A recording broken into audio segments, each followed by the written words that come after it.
It's that special time of year again. No, not that one. The other one. There it is. It's Christmania 3.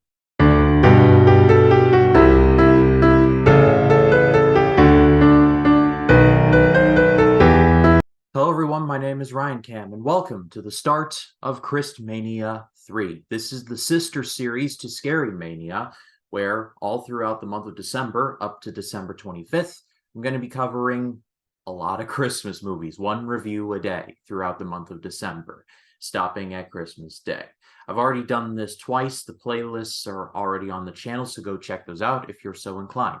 But this year, it's going to be a little different. I'm going to be covering a lot of first-time watches for me, a lot of ones off the beaten path, just going to be covering ones that are not exactly known. But it's going to be a lot of fun. And if you're not a fan of this series, well, I find your lack of cheer disturbing.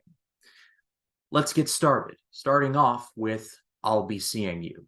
I'll Be Seeing You was directed by George Cukor and William Dietrich. William Dietrich. I hope I'm close. But it was released in 1944, and it tells the story of two people who have their share of trauma, let's just say. A soldier, played by Joseph Cotton, is home from World War II and is suffering his fair share of PTSD.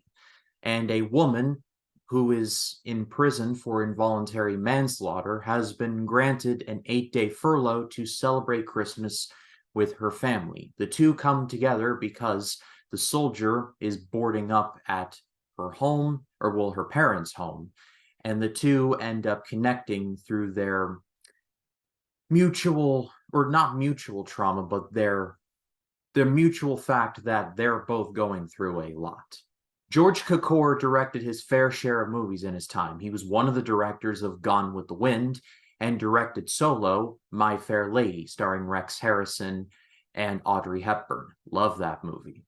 And he was a co-director for I'll Be Seeing You, and he, along with his co-director, did a very good job with this one.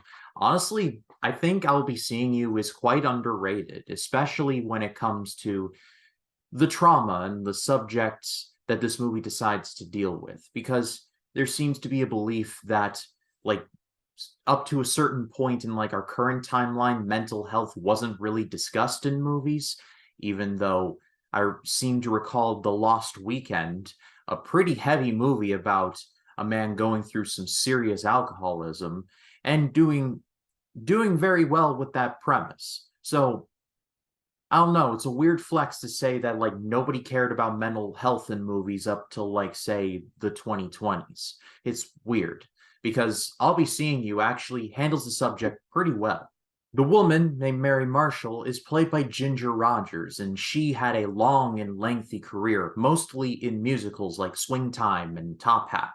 She was an incredible talent, and she does a really good job here. Her character basically, well, is in prison for involuntary manslaughter, like I mentioned, and she is not taking it super well. Like, she is suffering. She feels a lot of guilt.